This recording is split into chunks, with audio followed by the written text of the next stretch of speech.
There's new trouble developing tonight for President Trump's economic team. Treasury Secretary Stephen Mnuchin and economic advisor Gary Cohn. A small business group is sounding very cool to the tax reform proposal circling Capitol Hill today. President Trump heading to Asia, but leaving behind Mnuchin and Cohn to put out the fires or else.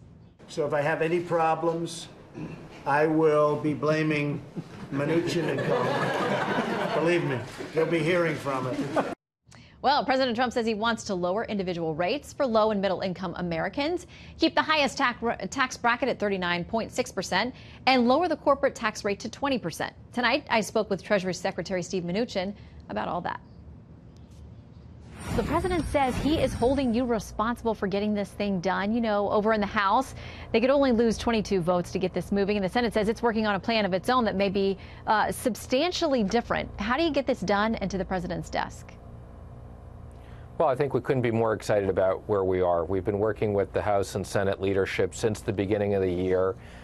We have everybody very close on the same page, and we're thrilled that the House came out with their vision of the bill today. So I think this is a great step forward, and we're committed to getting this to the president and having him sign it in December.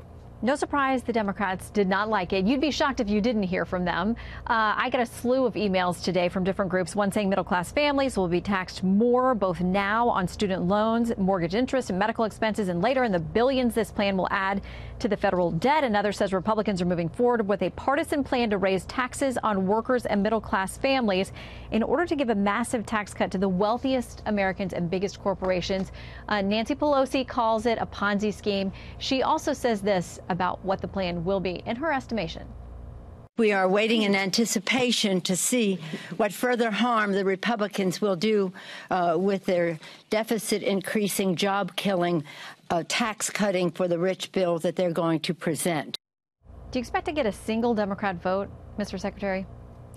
I think we will. I mean, as you know, what the president has been focused on is a middle-income tax cut in making our businesses competitive. And that's good for American workers. That's good for American jobs. As you know, we've had several Democrats traveling with the president when he's been out on the road, and I would expect we do get some votes. How much pressure do you think is on those Democrats who obviously are facing, many of them, tough re-elections in red states that win for the president? Is that enough of a motivator, do you think? They don't want to be the 50th vote, but if you can get to close to that mark, will those three step up, do you think? Well, I'm not going to comment on them specifically, but again, I think the issues we're talking about are good for America, and I think the Democrats will understand that. And issues like we've had today, where the Democrats are coming out and saying this is a tax increase for middle-class Americans, that's just not correct.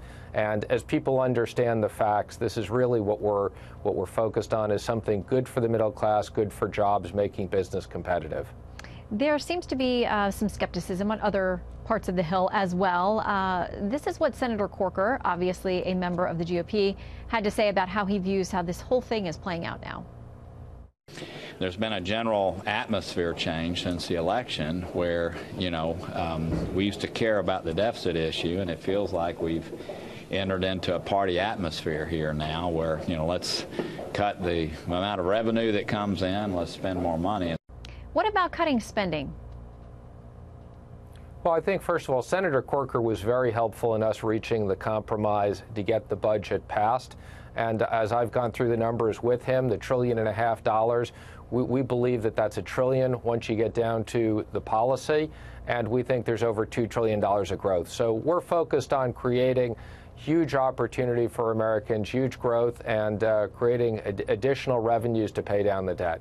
And you know, obviously, there's a very specific needle that you have to thread to get this through. If you're going to do it with reconciliation, which keeps you from having to go to 60 votes instead of just a simple majority, do you think that the structures of what you're seeing so far from the House, and of course we'll have to see what we get from the Senate, will be able to maintain those guidelines where you don't go too far with the deficit, if it doesn't work out over 10 years, those kinds of things? I do. I think this is an important first step in the process. The House putting out the actual bill with all the details. They're going to have discussions in committee. The Senate is also working on their version. We hope to get this passed quickly in the House and the Senate and then go to conference and get it to the president's desk. What do you think is going to happen with those, the rollback of the state and local tax deductions that, you continue to hear from high tax states like New Jersey and New York? Those are key members that you'll need to hold together for this vote. You can lose some of them, but many of them are saying there's absolutely no way they'll be persuaded because for their constituents, it's just too much of a haircut. Well, we've worked very closely, and we've had a lot of discussions with them, and I'm sympathetic to those areas. But let me just explain. For middle-class people in those states, there will be tax cuts. For rich people, people like me, the president, and others, we will get tax increases, and that's what we've said all along. The president has said what we're really focused on is cutting out a lot of the exemptions, simplifying the tax, and what he wants to do is a middle-income tax cut. And to the extent that in those states the taxes go up on the rich, we understand that. That's part of what we need to do right now. All right, well, we'll see where those members are as we get closer to actual votes. We know there are markups and things to come. In the meantime, Mr. Secretary, thank you so much for spending some time with us tonight. We appreciate it. Thank you very much. Good seeing you.